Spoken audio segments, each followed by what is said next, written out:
Happy Halloween, everybody. Today we got some spooky news from everybody's favorite big tobacco company, Juul. Because we're doing some scary news, let's change up the setting a little bit.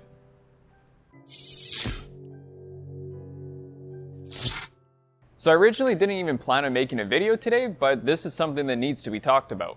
Back in March this year, a financial executive at Juul was actually fired, and he's actually decided to sue Juul now because they were doing tons of crazy, unethical business practices.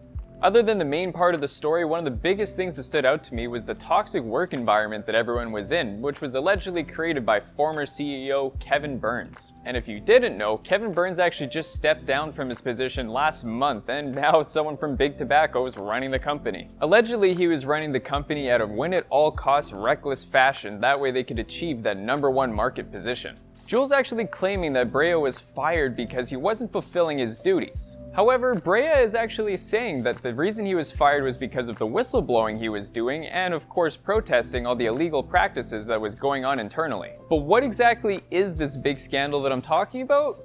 Well, it's 1 million contaminated mint Juul pods. So these are some very serious claims, and what makes it really terrifying is the fact that these might be true, and if they are, they'll probably actually get away with it. You see, in the US, they don't really care about their citizens as much, and they have very, very loose regulations on vaping compared to places like Canada and, of course, the UK. Hell, they don't even need to say how much nicotine or liquid is in one single Juul pod. So if you didn't know how much nicotine was in a Juul pod, it's actually 59 milligrams per milliliter according to the Canadian packaging. So this is dangerously close to being considered highly toxic, and if you want to hear more about that, I actually made a video about it which you can go check out right here. And just to throw in here, don't forget to hit that subscribe button below because we're always going to be talking about the craziest news when it comes to vaping. Brea claims that he actually had to charge their flavor manufacturer, Alternative Ingredients, a whopping $7 million for this contaminated batch.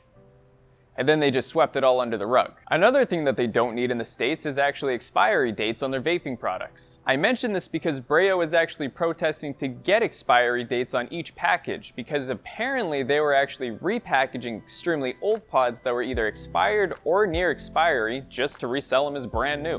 What's crazy is the fact that we've actually gotten batches of Juul pods that were very dark in color, tasted kind of off, and they were very peppery, which is a very big indicator of the fact that they might have been expired. And because of this experience, it definitely makes his claims a lot more believable. A few of the news outlets actually also reported the fact that a lot of studies have come out about Juul pods actually having more nicotine in them than what's actually advertised. One of the studies that I had seen had actually said that Juul pods contain upwards of 69 milligrams per milliliter. And let me tell you, that is definitely considered highly toxic. A thing to note about that is the fact that these tests were done with the actual vapor of the Juul, not the liquid itself. But we definitely need to get the liquid itself tested, not only for the nicotine quantity, but for all these potential contaminants. I really believe that we need to do some random batch testing from some private labs that aren't associated with any sort of big tobacco, Juul, etc. Honestly, I think maybe we should just go send all these American and Canadian Juul pods to the UK to be tested because they clearly know what's up when it comes to vaping. So this is definitely a lot to take in all at once, but let me also hit you with a quote that Brea gave from Burns, the ex-CEO.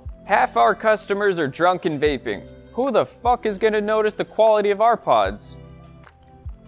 That's a big yikes. Unsurprisingly, Juul is denying every single claim that was made against them. And while all these claims are definitely very shocking, they may mean nothing if no one else starts stepping up. And now that Juul's completely run by the tobacco industry, they have God knows how much money to blow on lawyers and whoever else they pay to keep quiet. If no one else comes out about these allegations and they just care more about the zeros in their bank accounts, then it looks like Big Tobacco is just going to walk away from this whole incident without a scratch. But as always, I want to hear your opinion on this. Should people be sending their sealed packs of mint pods to labs for testing? Do you think this is just some angry employee trying to get back at the company? And the really big one, do you guys think that the United States should finally smarten up and start making some proper regulations for vaping products? And even for Canadians, Americans, whoever, do you think there should be a cap on how much nicotine can actually be sold in a product? Personally, I think 30 milligrams is as high as we should go because 50 is just insane. But of course, I want to thank you guys for watching today's video, and don't forget to hit subscribe and ring the bell below. That way you're going to stay up to date with all the latest vaping news, reviews, and everything else from Flamingo. My name's Cam, and I'll see you in the next video.